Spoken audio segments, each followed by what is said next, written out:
When these three people first started blogging, they probably had no idea it would get them to where they are today.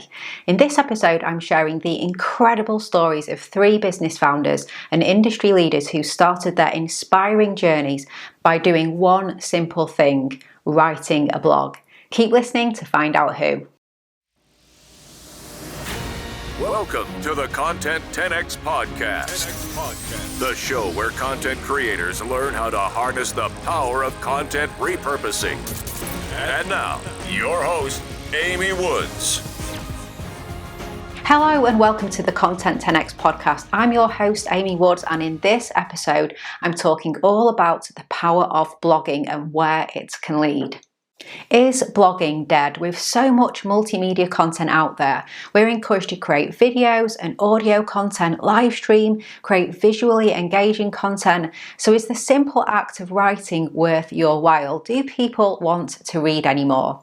Now, I would argue yes, for so many different reasons. And in this episode of my It Started With Content case study series, I'm sharing the incredibly inspiring stories of not one, not two, but three people who all found amazing business success through their content. All three people have really diverse careers, but they all started in the same place, with a blog. So let's dive in.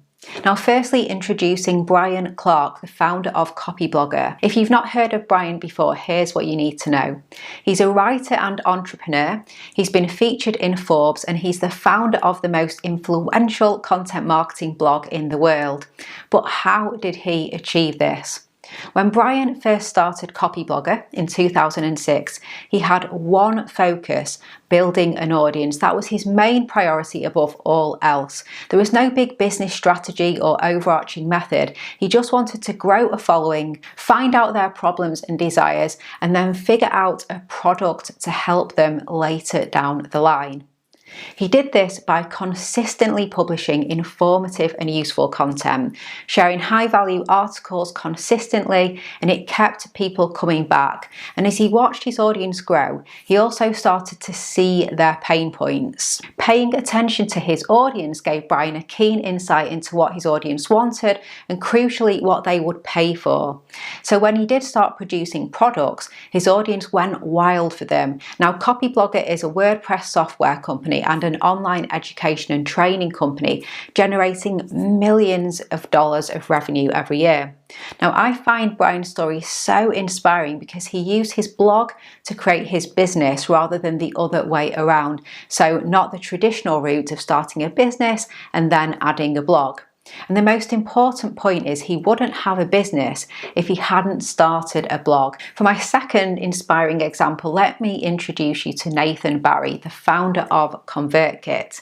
Now, today he's the owner of a $25 million business, but back in 2011, he was a guy with a dream to quit his job. In fact, Nathan wanted to quit so much that he started a blog in an attempt to make money from the internet. It was worth a try, and wow, did he achieve his dream. Nathan chose blogging because he saw it as an opportunity to be known by others and form relationships with people. He wanted to communicate with others online like they were peers, and he saw blogging as a way to show he was credible and encourage people to respond to him. What's really interesting about Nathan's story is his bravery and willingness to take new opportunities. When he had an idea or saw potential to level up his blog and business, he took it. Now, Nathan's first leap came when he saw a lot of bloggers making money from ebooks. Now, his email list had only around 800 subscribers at the time, but he took the leap and launched the App Design Handbook in 2012, just a year after starting his blog. And by the end of the week, the ebook had generated a whopping $20,000 in revenue. So already you might be thinking this is how Nathan's story goes, blogs to ebooks. Well, yes and no. So Nathan did go on and sell a second ebook, which actually sold for $25,000 on its first day. But really, the ebook experience planted a seed that would help Nathan grow his website far beyond what he ever imagined. Hey, just a little break from this podcast episode to ask you a question. Would you like one single place that you can go to that provides you with everything you need to be able to implement the best practices in content repurposing for your video content, your podcast episodes, and your social media content today? To help you get more value from the content that you create, get more time back, and help you reach more people than you ever thought possible. If so, then you are going to love the Content 10x Toolkit. The toolkit is full of video tutorials, templates, checklists, swipe files, step-by-step guides and more that shows you how to repurpose your content in the best ways possible today. No more Googling, no more figuring it out yourself. We provide you with everything that you need to become a content repurposing pro. If this sounds like something that would interest you, then go check out the Content 10x Toolkit at content10x.com/toolkit. Okay, and back to this week's episode. Now, Nathan paid close attention to his ebook marketing, and he realised that not only did he find it easier to grow an email list than his Twitter followers, but he noticed that email subscribers were also much more likely to buy from him, so 15 times more likely. And this realisation, coupled with a failure to find an email marketing product that worked for him, resulted in Nathan founding and developing ConvertKit, an email marketing software company. It took just 2 years and several big leaps of faith for Nathan to go from a blogger aspiring to quit his day job to founding his own SaaS company. ConvertKit was generating over $8 million turnover in 4 years, and it's not been all roses. It did take time before ConvertKit took off, but he's gone above and beyond achieving his dream. He did quit his job. Now, I really love Nathan's stories. It just goes to show what investing in content, growing an audience, and believing in yourself can do for your business. Now, I've got one more example of a blogs to riches story that I absolutely love talking about, and that's the incredible story of Martin Lewis. Now, Martin is the founder of MoneySavingExpert.com.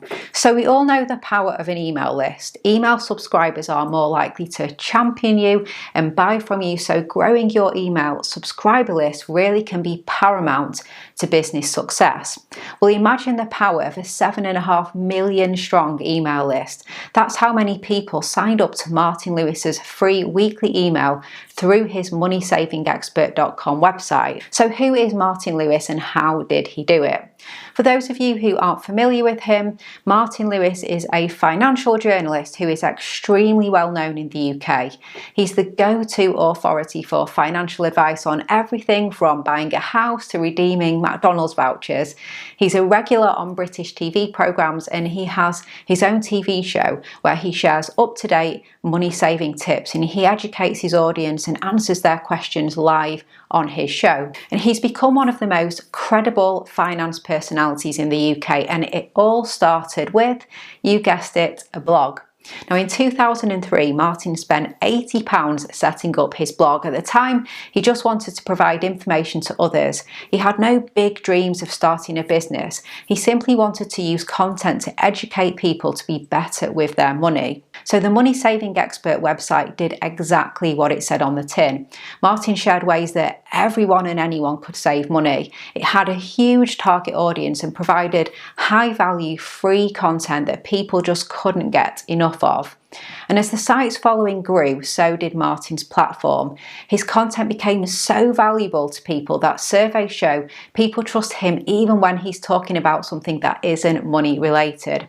Now, I believe this is one of the greatest benefits of creating content. It can really establish trust like nothing else. Martin sold his blog in 2012, but is still really heavily involved with the website and writes the weekly email to the 7.5 million subscribers.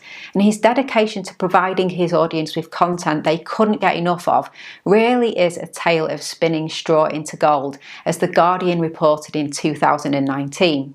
They said the business of saving money has made Lewis extremely wealthy. After he sold the site in 2012 to the price comparison firm Money Supermarket for £87 million, the Financial Times called him the most successful journalist in the world ever.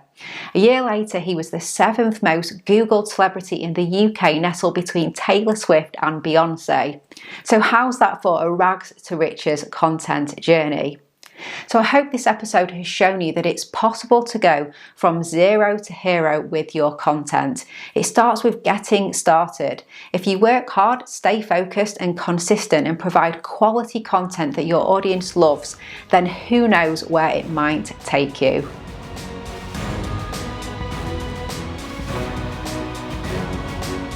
Thank you so much for listening to this episode of the Content 10x podcast. I hope it's inspired you and got you thinking about what your content could do for your business. If you're enjoying the podcast, then do let me know by leaving a rating and review. I'd really appreciate it. If you did that, it helps other people to find the show, and it's great to know how my content has helped you.